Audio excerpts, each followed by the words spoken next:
지금 뭐 거리에 대한 얘기, 그다음에 뭐 일일생활권이니 사실 뭐 갔다 올 수도 있지 않냐 얘기도 있고, 지금 임준태 교수님 말씀으로는 익숙한 지역에서의 범행에 대해서 그런 뭐 더 선호하는 게 있다면 이런 거리 제한도 충분히 효과가 있을 수 있다라는 생각도 좀 들거든요. 저는 뭐 임진태 교수님의 사실은 실증적으로 이게 입증이 많이 된 이야기들이기 때문에 설득력이 있다고 생각을 하고요. 예. 미국 같은 경우에 이제 그렇게 주거지 제한만 하는 게 아닙니다.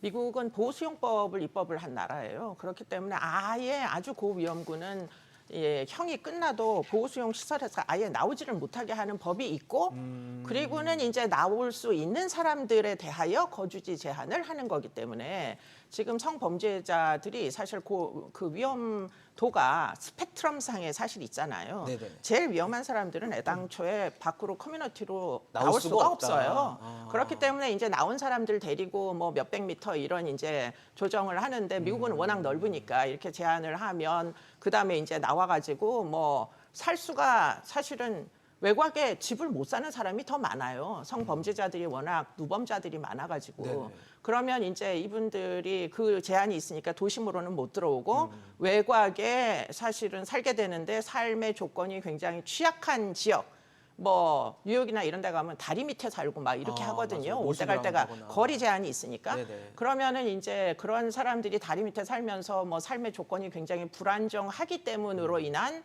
또 재범이 오히려 더 많이 발생한다. 관리가 안 되니까. 그렇죠. 이런 이제 논문들이 있어가지고 이 거주지 제한이 효과가 있느냐 없느냐, 거주지 제한을 하면 다리 밑에 가서 살게 되니까 재범에 하나도 재범 발생에 억제력이 없다. 이렇게 이제 어떤 뭐 연구물들이 이제 나온 게 있는데, 사실 그거는 하나만 알고 둘은 모르는 그런 연구물들이에요. 왜냐하면 보호수용 제도가 있으니까, 보호수용 제도에 정말 위험한 사람들은 수용돼 있는 그 사람은 일단 접어놓고 지금 그렇죠. 배제하는 거죠. 그렇죠. 나와 있는 사람들이 살 데가 없어서 살 데가 없음으로 인한 그런 문제가 발생한다. 뭐 네네. 이런 얘기인데, 그렇기 때문에라도 저는 살 곳을 주는 제도라고 저는 생각해요, 이게. 아, 오히려. 그렇습니다. 지금 이제 조두순 씨가 전세 계약이 종료돼서 이사 가야 되는데 이사 못 가고 있잖아요.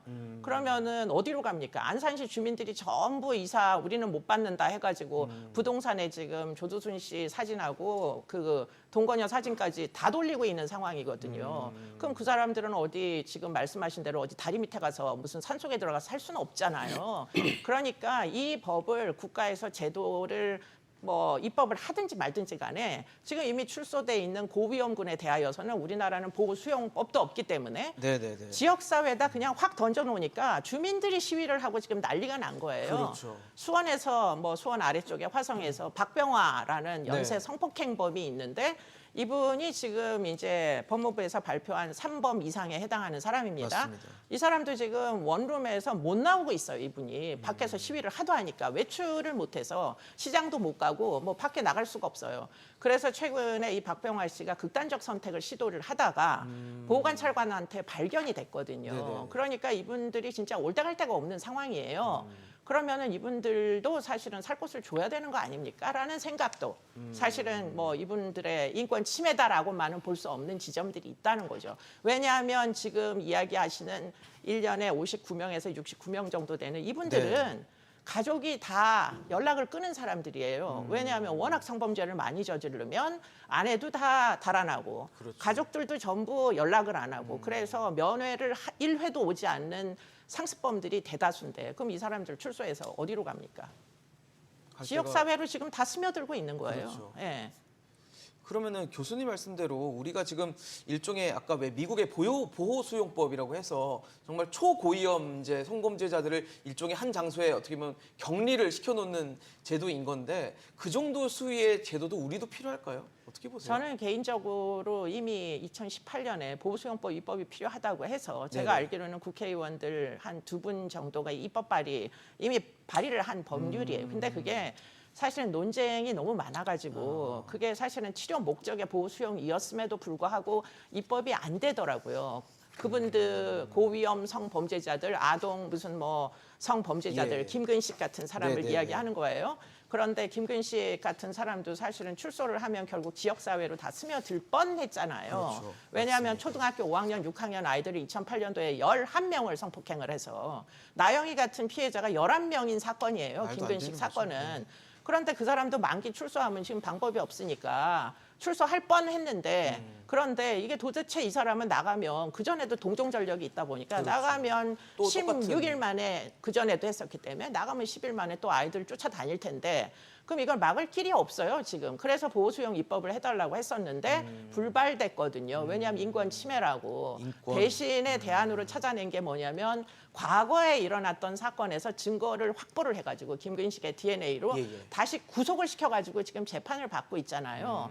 그러니까 우리나라는 누군가 희생을 치르지 않으면은 이 사람들의 위험성을 다 국가에서 알고 있으면서 만기 출소자라고 다 출소시키고 지역사회에 나가서 또 어린 양을 또 죽여야 강간하거나 그래야만 국가에서 관리를 하는 이 무력한 형사사법제도를 운영을 하고 있으면서 지금 이제 주거지를 기껏 59명, 69명 이 정도를 주거지 제한을 하겠다고 하니 이것도 또 인권 침해라고 온 사람들이 다 반대를 하니까 그러면 또 어떻게 했으면 좋겠냐는 거예요. 그러니까요. 네. 지금 말씀을 주셨지만 변호사님 네. 지금 사실 항상 이런 얘기가 할 때 나오는 게 인권입니다. 이제 네. 범죄자들의 인권을 그래도 존중을 해줘야 된다. 그리고 지금 어떻게 보면 주거지를 제한한다는 거는 주거 이전의 자유를 침해할 수도 있다. 이런 어떤 헌법상의 기본권에 대한 얘기들이 계속 범죄자의 기본권에 대한 얘기가 나오는데 이건 우리가 어떻게 해야 되는 문제라고 보십니까? 일단은 범죄자에게 기본권을 줘서는 안 된다. 이거는 어떤 측면에서 봐도 찬성하기는 좀 어렵습니다. 그래서 당연히 이제 태어났을 때 인간으로 태어났다면은 그 한도가 문제일 뿐이지 최소한의 인권은 보장을 해줘야 되는 게 당연히 맞는 거고. 근데 이제 다만 그 하한선을 어디에 설정할 거냐에 대해서 논쟁이 있는 건데 그 말씀하신 바와 같이 스스로 이제 범죄를 저질렀다고 하면은 자기가 기본권을 보장 하한선을 스스로 포기했다고 볼 여지가 있으므로 많은 제재를 가하더라도 그에 비례해서 이 기본권 보장 하한선도 낮춰질 여지는 충분히 있다고 생각은 됩니다. 근데 이제 다만 전적으로 배제를 해야 된다. 이거는 찬성할 수가 없는 이야기입니다.